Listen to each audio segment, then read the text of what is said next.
Hello everyone and welcome to my channel.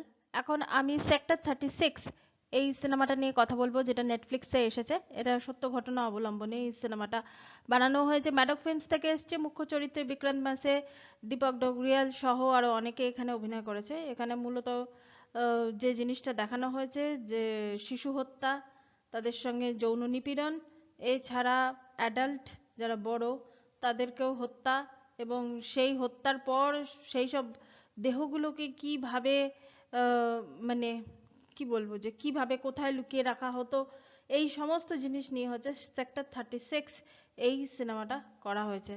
এরপর যদি আমি ডিরেক্ট গল্পটার দিকে না গিয়ে আমি ডিরেক্ট যদি অভিনয়ের দিকে চলে আসি, অভিনয়ে বিক্রান্ত ম্যাসে জাস্ট অসাধারণ। আমি 12th ফেলের পরে, তারপরেও তার সিনেমা বেরিয়েছে, 12th ফেলের পরে আমার বিক্রান্ত ম্যাসেকে এই সিনেমাটায় মানে একটা সিন আছে দীপক ডবরিয়ালের সঙ্গে, সে যখন সামনাসামনি যখন তাদের দুজনের ফেস অফ হচ্ছে, সে যখন কোনো জিনিসের বর্ণনা দিচ্ছে, কিছু একটা ঘটনা ঘটেছে সেটার বর্ণনা দিচ্ছে উঠে দাঁড়িয়ে, এবং যেভাবে বলছে যে পরের প্রশ্ন করুন পরের প্রশ্ন করুন, যেভাবে সে কথাটা বলছে, মানে এক কথায় মানে আমি নিজে ভাবছিলাম যে এ কি কোনো কনফেশন দিচ্ছে, মানে যে কাজটা করেছে তার জন্য সে বিন্দুমাত্র লজ্জিত নয়, যদিও তার একটা দুঃখজনক অতীত আছে, ঠিক আছে, কিন্তু তবুও সে যে কাজটা করছে সেটার জন্য সে বিন্দুমাত্র লজ্জিত নয়।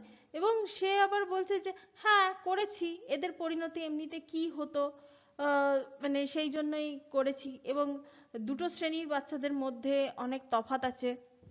উম, এরা কি কোনোদিন এই জায়গায় পৌঁছতে পারবে কিনা, মানে এই ধরনের আর কি তার যে ডায়লগগুলো, মানে মানে যে জিনিসটা না, মানে কি বলবো, যে খুব ধাক্কা দেয়।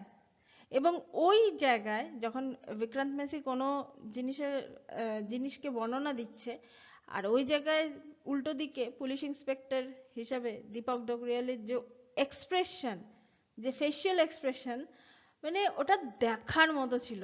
মানে কি বলবো, যে ওই রকম মানে মানে অবাক হয়ে যেন শুনছে, মনে হচ্ছে যেন কোনো সত্যি সত্যি কোনো যেন স্ক্রিপ্ট শোনা হচ্ছে, এরকম ধরনের আর কি দুজনের ওই জায়গায় পারফরমেন্স ছিল। এমনিতে ইন্ডিভিজুয়ালি তো দুজনে ভালো অভিনয় করেছে, বিক্রান্ত ম্যাসে যেন মানে ছাপিয়ে চলে গেছে এই সিনেমাটাতে।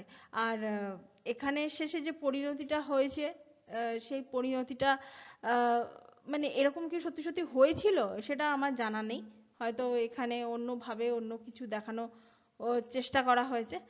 তো বলতে পারবো না সেই জিনিসটা, কিন্তু যাই হোক, যেটাই পরিণতি হোক না কেন, এই যে একজন মানে যে ইনভেস্টিগেটিং অফিসার, সে পরবর্তীকালে মিসিং হয়ে সামনে আসে, তার জায়গায় অন্য কেউ নেয়। আবার সেই শুরুতে যে জিনিসটা দেখানো হয়েছিল, যে ওই থানার মধ্যে একটা আরশোলা, আরশোলাকে মারা হচ্ছে, আবার এই সিনেমাটার শেষের দিকেও থানার মধ্যে আরশোলা, আরশোলাকে মারা হচ্ছে। তারপর অদ্ভুত একটা জিনিস সামনে চলে আসে, মানে এটা যেন মানে চেন ওয়াইজ যেন জিনিসটা যেন চলতে থাকে। তো মানে এই সেক্টর 36 এই সিনেমাটা সত্যি ভালো সিনেমা হয়েছে। আপনারা যদি সিনেমাটিক অ্যাপ্রোচে বা অন্য কোনো টেকনিক্যাল অ্যাসপেক্টস যদি ছেড়েও দেন, তাহলেও সিনেমাটা যদি শুধুমাত্র গল্প লেভেলে যেভাবে সাজানো হয়েছে, এইটা কিন্তু সত্যি কথা দেখার মতো হয়েছে। তো এটাই ছিল আমার রিয়াকশন এই সিনেমাটাকে নিয়ে। Thank you so much. That's all. Please keep watching and please subscribe my channel. Till then, good by.